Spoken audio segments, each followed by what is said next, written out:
All right, hello to everyone online. Sorry for the muting. As I was just saying that I just started at Aries as the director on August 1st. So getting to know Tucson and the community, and happy to be here today. What I'm going to talk about today is just a bit of an example from where I lived for a long time, Boulder, Colorado. That's what you see in the picture here. An example of working with different partners in Boulder around the topics of environmental and societal resilience. So today's talk is, first of all, I'm going to just give you a brief history of me and my career path, a broad overview of my research program, and then examples of projects that I was involved with at the Center for Sustainable Landscapes and Communities at CU Boulder, which is a Sorry to interrupt you again. They're still seeing the old display. I think it's just still sharing. I apologize, and I hope that this will be the last time. Okay, it's the PDF. Yeah. It's okay. You know, this happened during my job interview. Yes. Thank you. Yeah. Thank you very much. Really appreciate it. Yes, you're welcome.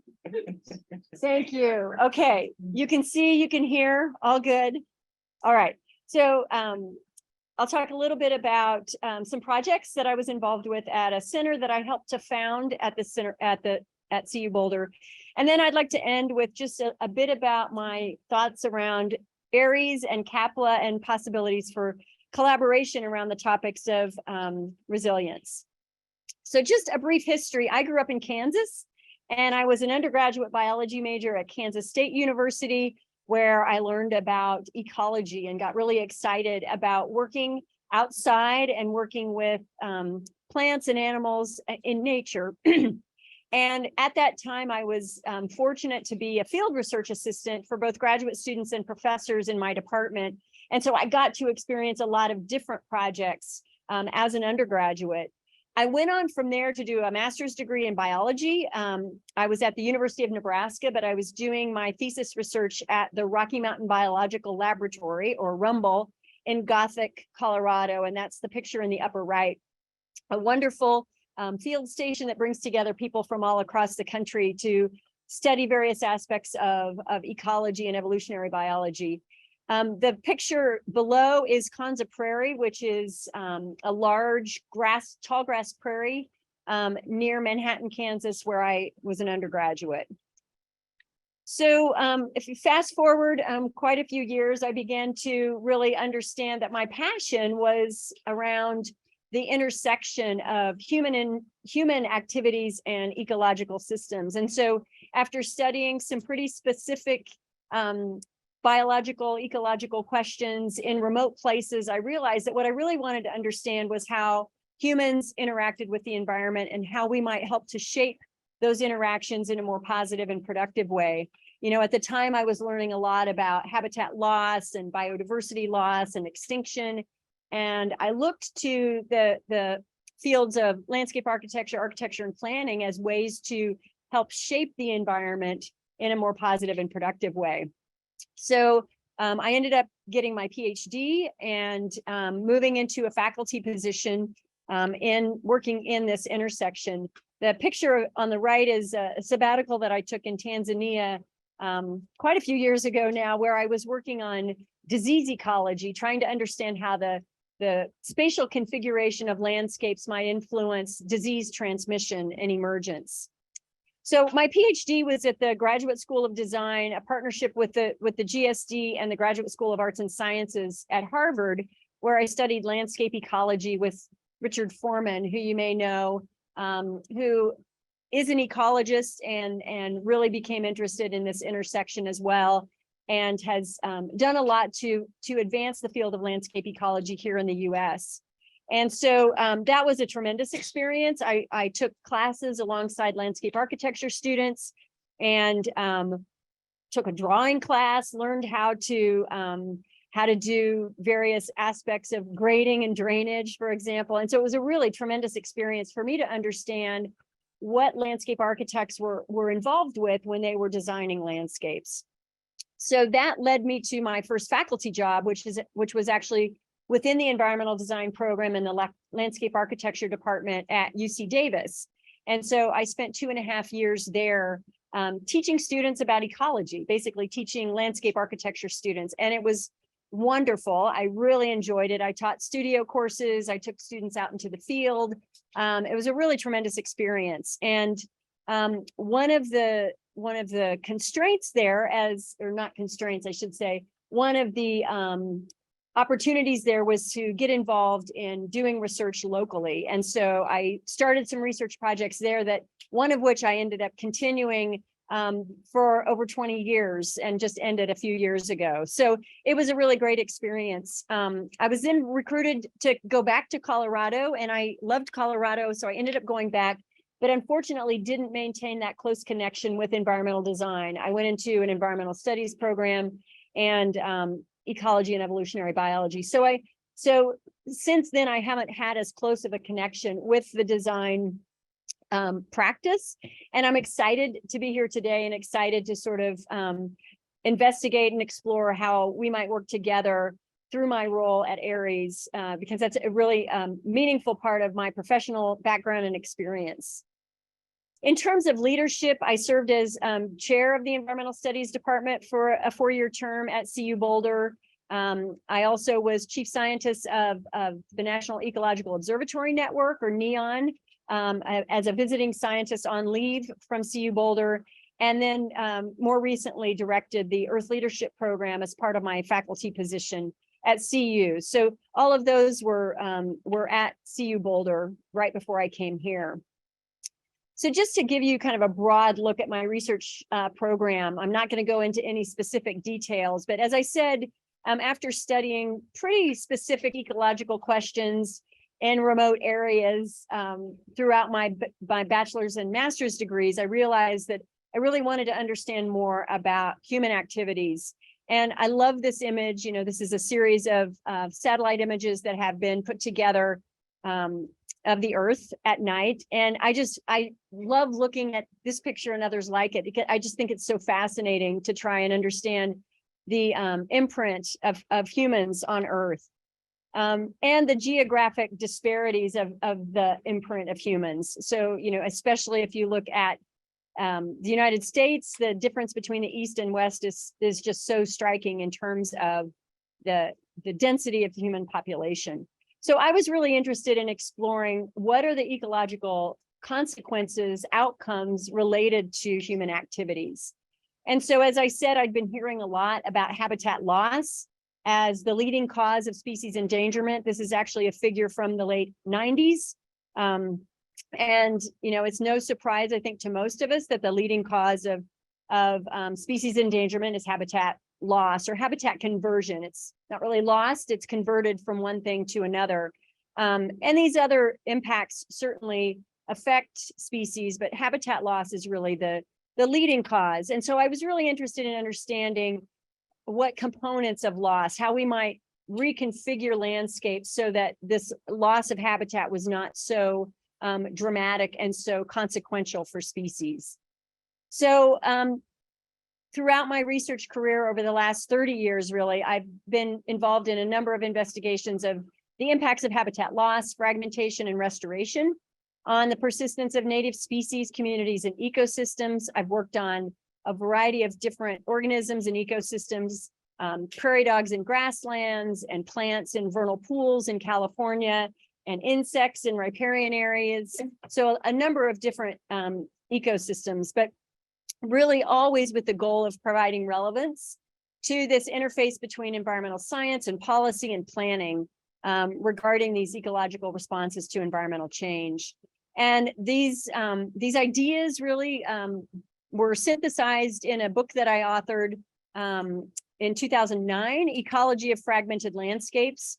And that book, as you see on the far right of this picture, was intended really to be a resource for undergraduates or graduate students as they were learning about habitat loss and fragmentation. So I sort of packed everything that I could find about the topic of fragmented landscapes into this book. The other two books were co-edited volumes, one on disease ecology, and then one actually published by the University of Arizona Press called Remedies for a New West. And I collaborated with a historian and a linguist to explore how the restoration of language, culture, ecosystems across the West manifested itself in a variety of ways. So that's basically the overview of my research. And now I'm going to move on to talking about this example from my work at CU Boulder on focused on community engagement. And so this is called the Center for Sustainable Landscapes and Communities. The website is up there on the upper right, covered up by the words, but maybe you can I can provide that for you at another time. But the focus of this center was really to help build knowledge, engage the community, foster stewardship, and inform action around land management, public lands management in and around Boulder. So I'm going to give you a little bit of history of Boulder and its open space system and the ways in which community members in Boulder and visitors interact with this really amazing system. So this is a picture from 1877 of the old main at the University of Colorado. Every campus seems to have an old main, but you can see this is basically a short grass prairie. And in the background, you see the famous rocks that are called the Flatirons, that are sort of the iconic rock formations that provide this backdrop for Boulder. And so at the time in the late 19th century, this was a short grass prairie and had been basically an outpost for supporting the mining industries up in the foothills of west of Boulder. So, over 100 years later, this is that same building, and you can see that as the settlers came from the east, they planted trees that were like the ones they'd had back home, and so most of the city of Boulder now is covered by a pretty dense tree canopy, but you can still see the grassland and the Flatirons in the background. So again, some more historic photos. That the city of Boulder has a long history of land protection for a variety of reasons. So in 1898, so shortly after that first photo was taken, the city of Boulder purchased Chautauqua Park, which was nestled right up against the foothills. It had been a former apple orchard, and it was really to protect the water supply and to preserve the beauty of this mountain backdrop. And so what you see in the foreground there is the Chautauqua Auditorium, and that still stands. And it's a very active area for music and the arts and hiking, and a great place to visit if you're ever in Boulder. So this is just to show that there was a recognition back in the 1890s that the water supply that came from the mountains was the quality of that water supply was contingent upon land use. And so there was an active desire to protect that backdrop for protecting the water supply. So this is that same auditorium today from a slightly different angle, but you can again see the tree cover that's increased and the Flatirons in the background. In the 1920s, Frederick Law Olmsted came to Boulder. He was tasked to plan the development of the Boulder Creek path, and the Boulder Creek runs through the center of Boulder. And so he developed a plan to really highlight this creek as kind of the centerpiece of Boulder. And so that is still a very important component. This is the Boulder Creek as it runs through Boulder. And so a lot of attention and activity around protecting open space and on protecting the water supply. In the 1950s, Boulder began to grow, so as many Western cities did after World War II. A lot of people came to Boulder for the university. There are several federal labs in Boulder that employed a lot of people. And so this is the Martin Acres neighborhood where I lived for 17 years, small tract homes, not dissimilar to those in Tucson, but made of wood mostly instead of stucco and adobe. And so between 1950 and 1970, the population grew very rapidly from about 20,000 people to almost 70,000 people. And so people who had lived in Boulder for a long time started to get really nervous about the rate at which development was happening and began to be concerned about the protection of the land around Boulder. So in the early 1960s, a group of people got together and said, we should do something about this. And so in 1967, they put on the ballot a city tax referendum to acquire funds to regulate, acquire, and manage open space lands. And this was the first time citizens in any US city had voted to tax themselves specifically for open space. And the sales tax measure passed by a 57% majority. So this is the image from that original campaign. And so throughout the next 40, 50 years, people continued to call for the creation of a department to manage this open space. And throughout those years, as those referenda expired, new ones came on the ballot and were continually passed with very large majorities to continue to fund open space. And so the city created the City of Boulder Open Space Department. There's also a county of Boulder County Open Space Department that manages and acquires lands beyond the borders of the city. So as of 2020, about 45,000 acres were protected through city ownership or management. And those are the sort of limey green polygons that you can see on this map. The city is in the center, that gray area in the center. So the lime green polygons are City of Boulder open space. And then the other greens, the more olive and darker greens, are county open space. That's another 105,000 acres. So this town is only about 100,000 people, and it's surrounded by 150,000 acres of open space that's managed by the city and county. To the west or to the left on this picture, that's where the mountains start. And so that's a lot of Forest Service and eventually Park Service land as you get up into Rocky Mountain National Park. So a lot of protected land around Boulder. And I've been told, I don't know how to verify this, but that this is more open space per person than any other municipal open space system in the US. Very heavily used, about 6.6 million visitors per year. So not unique visitors, obviously, but visits. And so I want to talk a little bit about this center now in the context of the open space surrounding Boulder. This is just the county lands in the context of the larger region. So the purposes and uses as the city charter specified back when the open space was created in the late 60s was as you'll start to understand, creates challenges. So preservation of land for passive recreation, so no motorized recreation, but passive recreation, agricultural uses and land suitable for agricultural production, utilization of land for shaping development of the city, so for limiting urban sprawl. You can think about what that might do to property taxes, for example. Preservation and home values, preservation or restoration of natural areas, and preservation of water resources, scenic areas, and wildlife habitats. So there's a lot packed in here. And these are not prioritized. They're thought to be of equal value.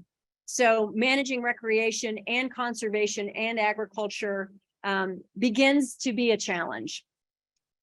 So the political context of this is that the city open space is governed by the Boulder City Council, which is an elected body. They approve all the actions by the City of Boulder Department of Open Space and Mountain Parks, as it's called. There's a lot of public participation, and the lower left photograph is a public meeting, and you can see these people have brought a large photograph of prairie dogs. Prairie dogs are a very contentious topic in Boulder. People either love or hate prairie dogs, depending on their point of view. And typically the people who love prairie dogs care about conservation and care about animal welfare, well-being. And the people who struggle with prairie dogs are people who are trying to make their living farming or ranching, and prairie dogs can be rather disruptive to that lifestyle, to that livelihood. So that's the Boulder City Council. And then there's the Boulder County Commissioners, who govern the Boulder County open space. This is much more agricultural land because it's further from the city. And so their activities are often related to agriculture, such as the introduction of genetically modified organisms, or fracking related to the oil and gas industry on Boulder County lands. So they are also elected, and they approve the actions of the Boulder County Parks and Open Space Department. So that's a little bit about the context. So now I want to talk about why we developed this Center for Sustainable Landscapes and Communities. This picture is taken a little ways south of Boulder, but from one of those open space properties. So starting in about 2012, there were a group of community members who came to me. I knew them through various means. Alan Feinberg on the left, upper left, Karen Holweg, who is standing and talking to a group of students, and then Roger Briggs, who is quite famous as a rock climber in Boulder. And they came to me and they said, you know, we'd really like to have more of a partnership with the university around our public lands around Boulder, and trying to create knowledge together that would help us manage these lands sustainably. They were starting to recognize that this system had been around for almost 50 years. And, you know, they want it to be around for another 50 or another 100 or 150. And they were starting to get nervous by the levels of use. So whereas what prompted the original designation of open space was really residential and commercial development, at this time, and about 10 years ago, people were really worried about use and overuse. So as I said, there are these what people might call competing uses, competing values, recreation, agriculture, nature conservation, and how do we recognize the desire for those uses and also the impacts of those uses. And often, and you know, I lived in Boulder for a long time, often you would go to public meetings and the same people would show up and advocate for the same point of view every time. I mean, for years and years and years and years. And it was always hard for me because I'm a runner. I love to run on these trails in Boulder. I'm also, you know, an ecologist and a conservationist. And so I understood that you can have more than one identity around these open space lands, but these points of view were so entrenched that it was really hard to make much progress.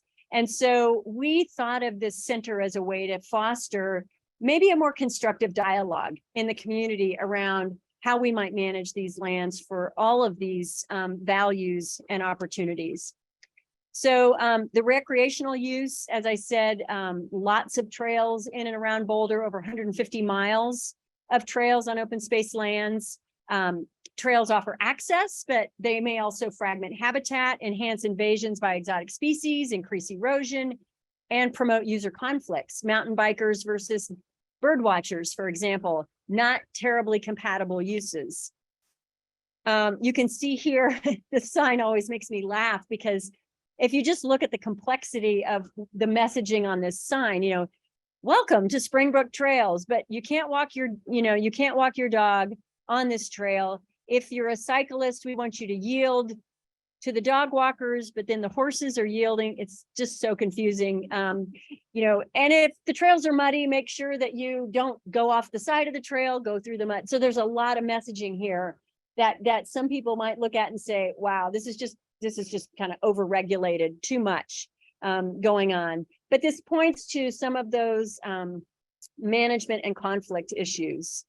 Agriculture is something that was in the city charter as a value that should be maintained on these lands. And this is both historic and current agriculture. So there's a history of primarily hay production in the lowlands, in the floodplains of these parts of the Boulder Valley, as well as ranching. And so again, sometimes the conservation community, if you can characterize them as a monolith, is not always in favor of grazing, for example.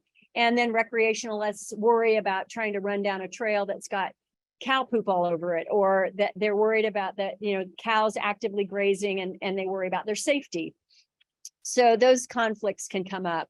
Again, here's another sign, about what you need to do if there are cattle grazing on a particular property. You got to worry about your dogs. You got to close the gates so that the cows don't get out. And again, some of this sort of tension comes up in this signage.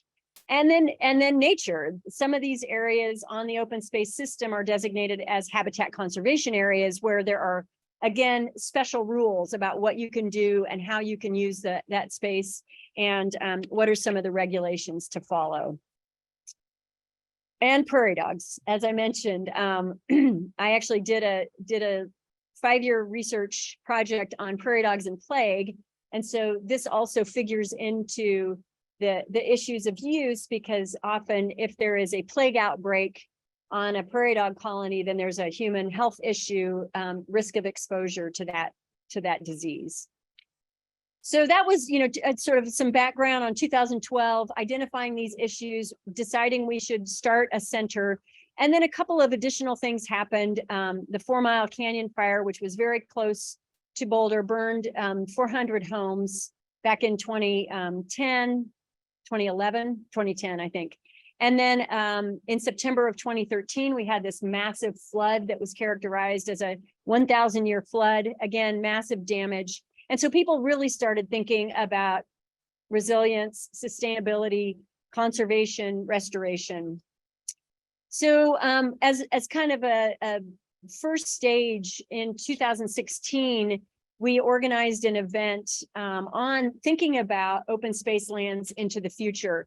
And so this was a really great event that involved students in both the environmental design program and the environmental studies program, faculty and community members around this event. And so we had students in 2 different classes, one in an environmental design studio and one in an environmental studies seminar.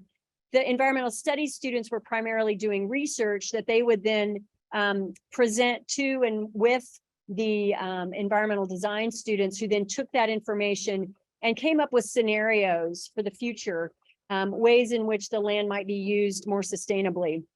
So this is just one example of an environmental design scenario, looking at an existing trail and how this usage might shift in the future, and how we might mitigate some of that use.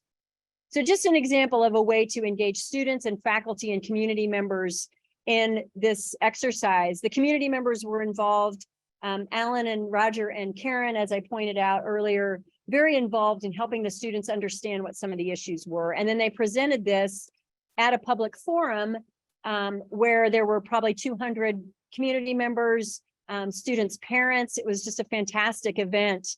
This is just a quote from one of the parents. They were so excited on this collaboration. And they said, outreach that includes student collaboration projects like this give extra meaning to their time at CU and helps students expand their horizons and become part of the community beyond the university.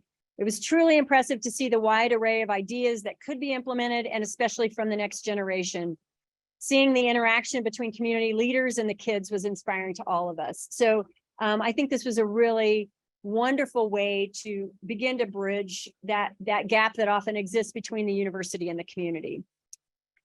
We were then officially approved as a center in 2018. I already talked about these 4 main goals of the center. And then we started engaging in a number of additional projects where we could bring together research, student involvement, and community engagement. And so really our criteria for projects was that they needed to do at least 2 of those things, and hopefully all 3.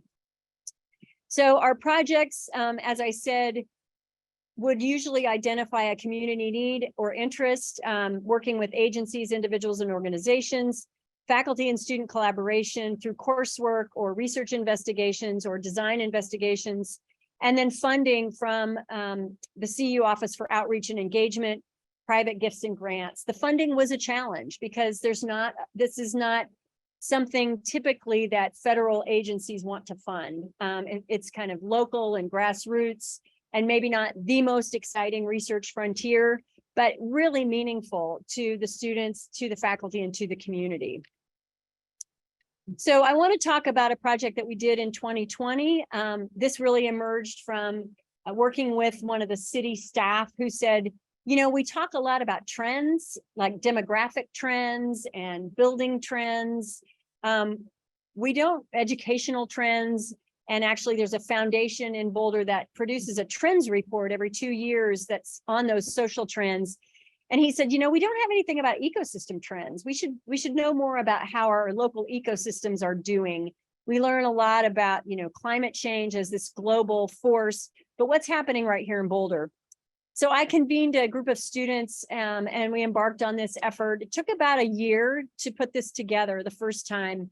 We identified, in collaboration with community members, these 6 areas of inquiry: climate, soil health, watershed health, air quality, biodiversity, and urban land cover, and created this report that is fully online. There was no paper copy made. It's available if you go to the center's website. And each of these 6 topics had 3 stories around that topic. So here you can see the climate one. We had a story about hail. We had a story about hot days in Boulder. You'll all probably think that's nothing compared to Tucson. And then just the climate record over the last 30 years, showing that the extremes are becoming more frequent. And so this was basically a data synthesis project. We were able to tap into existing sources of data to create this report. So I'm just going to show you a few of the figures. This is one on heat, days above 90 degrees in Boulder. So that may not seem very hot, but for Boulder, that's pretty hot. Nobody has air conditioning in Boulder, very few people at least. And so July is hot, but people just tolerate it. And then it cools off at the end of July. We have a joke that there are 2 seasons in Colorado, winter and July. And that's true. So this is going from 1990 to 2020 in Boulder. So this is a weather station that's been monitored in Boulder. And you can see the upward trend is pretty striking in terms of the number of days above 90 degrees. This was part of the biodiversity report. This was on wintering raptors. And a lot of people love to go out and watch the raptors in the winter, especially the eagles, the bald eagles, the golden eagles. And so this was a 30-year data set that an amateur birder had accumulated over those 30 years. He'd actually gone out and surveyed raptors in the winter for that entire time. And this is just showing that most of the species have declined over that time period, but a couple, those 2 shown on the right, the kestrel and the red-tailed hawk, have actually increased, probably because they're pretty tolerant of human activity. Fracking is a big issue. This is a hydraulic fracturing well. You can see right next to a neighborhood. You see this all over, especially Weld County, which is the county to the east of Boulder County, but also in Boulder County. And so people are really concerned about the environmental impacts of fracking.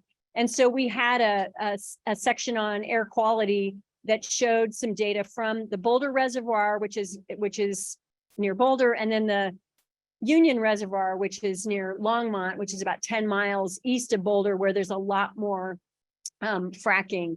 And so this is just one of the volatiles that comes off of those hydraulic fracturing wells, propane. And the main message here is that the peaks are really high in that lower figure because that's nearer to the fracking wells. Longmont is much closer to the source of these emissions than Boulder is, but there's still detectable emissions that are picked up at the Boulder Reservoir. This is also an environmental justice issue. Longmont is a much less wealthy community than Boulder, and the fracking wells are much closer to that city. People are really interested in bears. One of the reasons they're interested in bears is because bears eat people's trash and cause disruption. And so we were actually able to tap into some data going back to 2009 on bear sightings. And this is hard to decipher because this is actually the outline of the city of Boulder. So to the left is the mountains. And you can see most of the bear sightings are right up in residential areas against the foothills. But you can see that over that time period, if you compare the left-hand picture to the right-hand picture, they're starting to move further east. And the wildlife manager for the city of Boulder is a friend of mine, and she doesn't really have a good explanation for why they're moving east, but there seem to be more sightings, and there seem to be more sightings further east of these bears. So again, that begins to help us understand how we might manage this situation going forward. So there's much more to look at in that report. If you're interested, you can access it online. I can send you the link. There's a group now continuing this. Hopefully they're producing a report right now. I haven't heard from them recently, but the idea was to produce this report every 2 years for the city and county of Boulder. So I want to just finish with thinking about resilience and thinking about ways that ARES and CAPLA might work together on various projects. I've been thinking a lot about resilience in the past year or so. You may have heard of this fire that occurred December 30th of 2021. This was not a fire in the forest. This was a fire that started south of Boulder and then with extremely strong winds coming from the west, burned basically suburbs to the east of Boulder. 1,000 homes were lost, including our provost's home, including our several faculty that I knew, and a lot of people in the community. Obviously, 1,000 homes were lost. So this was a real shock to people because fires aren't supposed to happen at this scale in this place. And so people have begun thinking about resilience and sustainability in a very different way since that time. Now, this is a very wealthy community, right? This is the town of Louisville. Within a year, so this is taken in August of 2022, just a few months ago, houses were being rebuilt. And so you might think about how, I think about in a wealthy community, this is still 9 months later, and we're just starting to see rebuilding. When resources aren't as accessible, it takes much longer. So what is it that makes communities resilient? And this is just a quote from a definition from the ARES website about resilience being the capacity of a system to respond to a disturbance by resisting damage and recovering quickly without losing function or services. Resilience in human systems involves the capacity to manage risks and to identify opportunities for innovation. So then I ask myself, I think one of the big roles of our work in ARES is to understand under what conditions systems are more or less resilient. What are the enabling conditions that facilitate recovery or resistance to damage or to disaster? And how can we promote those conditions through our work in science, in design, in art? How do we build communities and ecosystems resilience? How do we build that resilience into those systems? This is the underlying picture here is of another fire that happened in Boulder the year prior. We had a lot of fires in 2020 and 2021. And this is just showing in the background, it's hard to see because I've covered it up, but in the background are blackened trees from this fire, and in the foreground, the herbaceous layer that responds very quickly after fire. So that system might be seen as resilient because the herbaceous vegetation is able to recover quite quickly.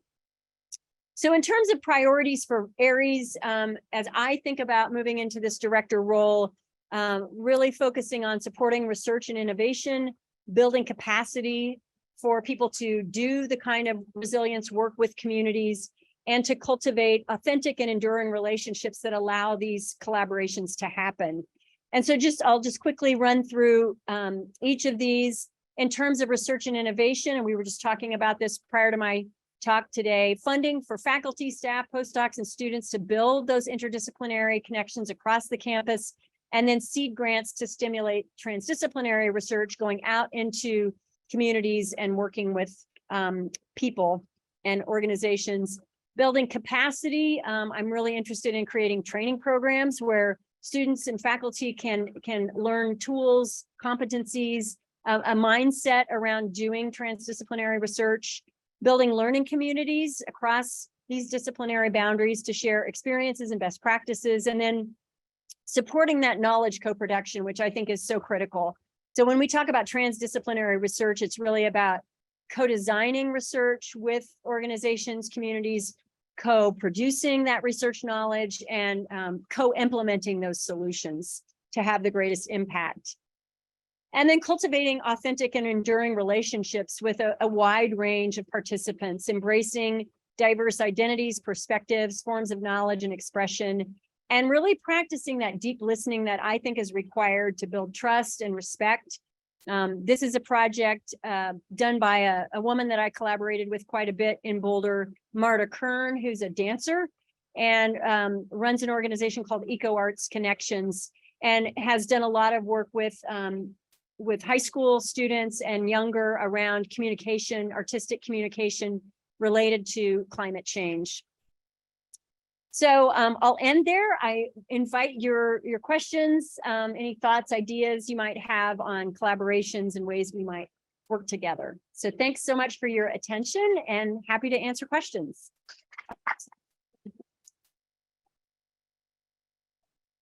That's what I mentioned. You might have some questions in the chat as well as some questions in the room. Great, thank you. I have a question. Are you familiar yet with the Storm Desert Conservation Plan? No.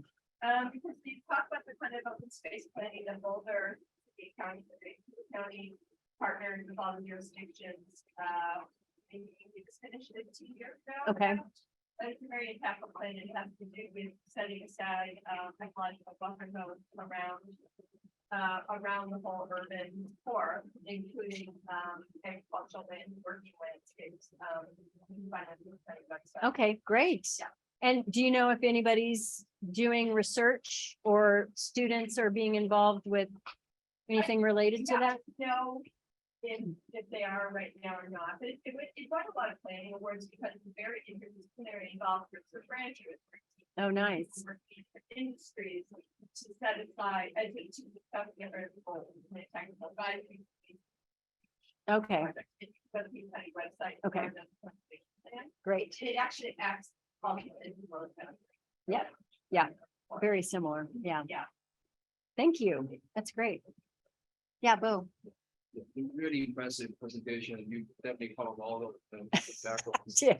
We speak to the designers, planners in this room. So I know Boulder has one of the best the design program innovation. And this marriage collaboration between design and the studies, that's a wonderful must for that. One is when you start to form those collaboration relationship, what are the central topics like hypothesis, implementation, using the team?